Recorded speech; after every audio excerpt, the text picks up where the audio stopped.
Mother reveals how taking up yoga helped her give birth twice without any pain relief and overcome postnatal depression and PTSD. Exclusive. Hannah Barrett, from London, struggled to get into yoga at first, felt it wasn't a real workout, but now sweats harder than she does in a gym. Claims doing pregnancy yoga once a week changed her view of the practice. Learned breathing and meditation techniques which helped while giving birth. Mother of two, Hannah says just 10 minutes on the mat feels like medicine. B. Haley Richardson for Mile Online, published 1614 British Summer Time, the 1st of October 2019, updated 1501 British Summer Time, the 2nd of October 2019. A mother of two has revealed how taking up yoga enabled her to give birth without any pain relief, and helped her to overcome postnatal depression and PTSD. Hannah Barrett, of Wandsworth, London, admitted she struggled to get into the practice at first, having been a serious gym bunny and lacking in flexibility. But after taking up pregnancy yoga when she was expecting her son, she said her view of it changed completely. Soon her once-a-week class a week became a daily exercise, and Hannah claims just 10 minutes on the mat now feels like medicine. Hannah Barrett, of Wandsworth, London, has revealed how taking up yoga enabled her to give birth without any pain relief, and helped her to overcome postnatal depression and PTSD. She also credits the healing practice with playing a crucial role in helping her through the darkest period of her life. Now Hannah is a qualified yoga instructor and argues that the most beneficial element of yoga is learning the breathing and meditation techniques, especially if you're a mom-to-be. There is a strong tie between hypnobirthing and yoga, both of which I practiced, Hannah told FEMAIL. Not only are the techniques you learn incredible in times of stress and anxiety, and for pregnancy heartburn, but they helped me get through both births with no pain relief. Now Hannah, pictured with her daughter, is a qualified yoga instructor and argues that the most beneficial element of yoga is learning the breathing and meditation techniques, especially if you're a mom to before anyone that's pregnant. I couldn't recommend enough learning some yoga breathing techniques however you plan to have your baby. Hannah had attended the odd yoga class over the years before taking it up more seriously in 2014. I really struggled to get into it for two main reasons, she explained. Firstly, after years of being a gym bunny, I was seriously inflexible and had the total misconception that meant I was bad at yoga.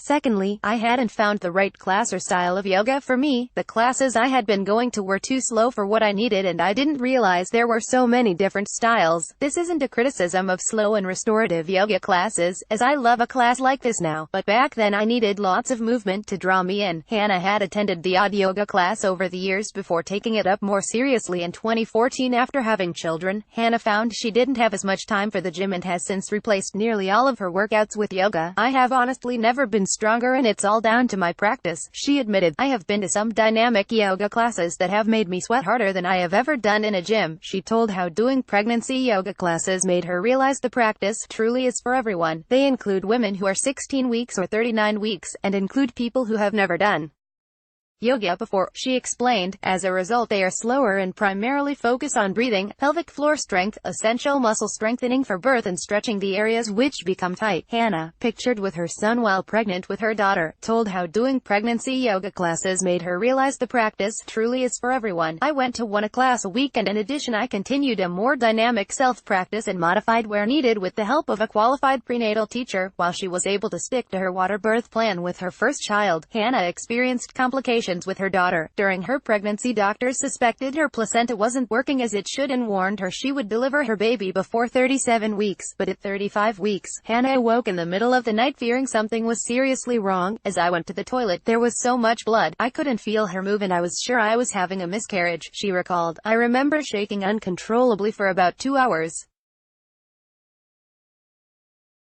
I was rushed to the hospital in an ambulance where they examined me and had baby on constant monitoring. They suspect I had a partial placenta abruption, and after being monitored for 24 hours they decided the risk of abruption happening was too large. A placental abruption can be fatal for both mom and baby. While she was able to stick to her water birth plan with her first child, Hannah experienced complications with her daughter. Pictured, after experiencing another bleed she was taken to the labor ward. I remember how much more intense the birth was to my first.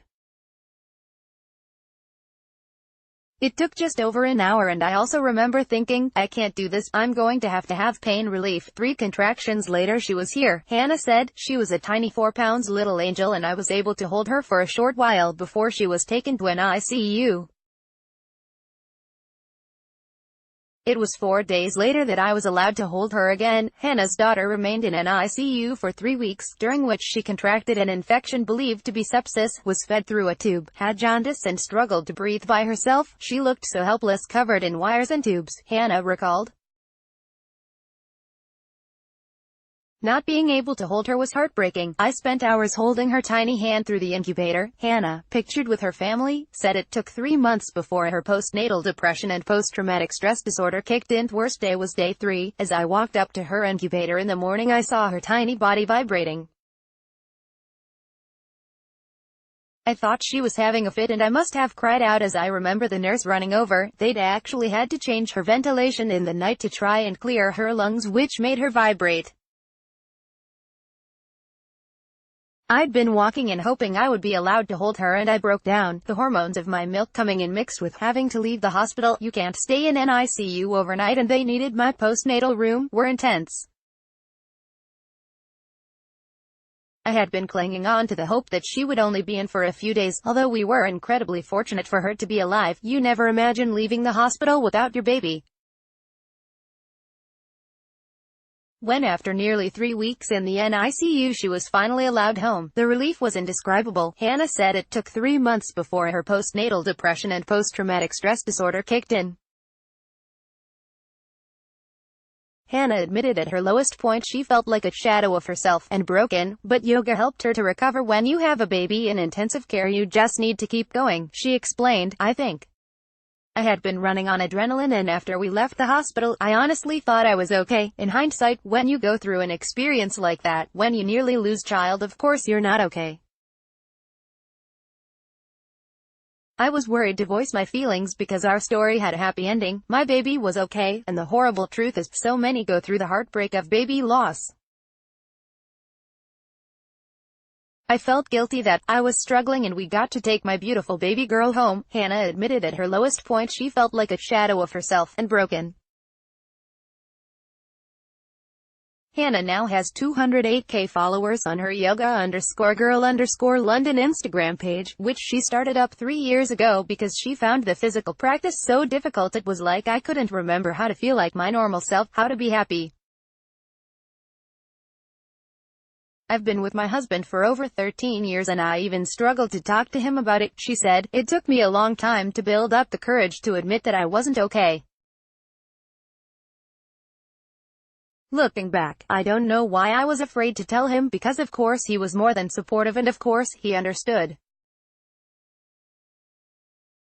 But when you're in that state, you don't think rationally, and finding kindness and empathy for yourself is impossible. Hannah said yoga played a huge role in her recovery, adding, I don't want to paint it as a magic pill that can cure everything. Alongside yoga I had therapy for nearly a year and the combination of the two helped bring me out the other side. How yoga helped Hannah to overcome PND and PTSD. Hannah recommends trying yoga for 10 minutes a day for 30 days. There were 4 ways in which yoga helped with my recovery. 1. The physical part of the practice brings together movement and breath. It feels like medicine. Even after 10 minutes on the mat my whole body feels calmer. 2. Yoga teaches mindfulness, living in and appreciating the present moment. Thoughts, sensations and feelings come and go and we can witness them all. There's a kind of relief in recognizing and acknowledging how you're feeling is okay. It's okay not to be okay. The simple practice of being more mindful promotes health and well-being. I'd try and bring mindfulness into everyday tasks, like when out walking, giving it my attention, observing the noise, smells and colors. 3. It also encourages us to practice self-care, gratitude and non-judgment, including towards yourself. All these things combined helped gradually bring me back to my old self. Or in fact a new self that felt more empowered and in touch with my feelings and emotions. 4. The breathing techniques, pranayama, help you feel more grounded, anchor you to the present and reduce stress and anxiety. These are all needed when you are consistently feeling out of balance. I would try and set aside 10 minutes a day to sit and breathe. It sounds so simple, and at first maybe you don't see the benefit of prioritizing time for this. But there's a reason why so many successful people, Oprah, Tim Ferriss, Ray Dalio, to name a few, swear by it. Try it for 30 days, 10 minutes a day, and notice the change. Before she trained as a yoga teacher, Hannah was an actuary, working long hours on big projects with tight deadlines. It was a high-stress, high-pressure job that I loved, but after having children I decided to put it on hold whilst the kids were young, she said. What are the benefits of doing yoga? Stress and anxiety reduction. Studies have shown that yoga can help reduce blood pressure, decrease heart rate, and it helps balance our body by triggering our parasympathetic nervous system. This is our rest and digest system, and when our nervous system is in balance, inflammation reduces, we digest food more easily, and we sleep better.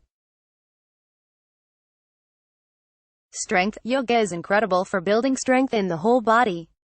This can help to prevent problems such as back pain. On top of this, you will, as corny as it may sound, build your inner strength and discipline.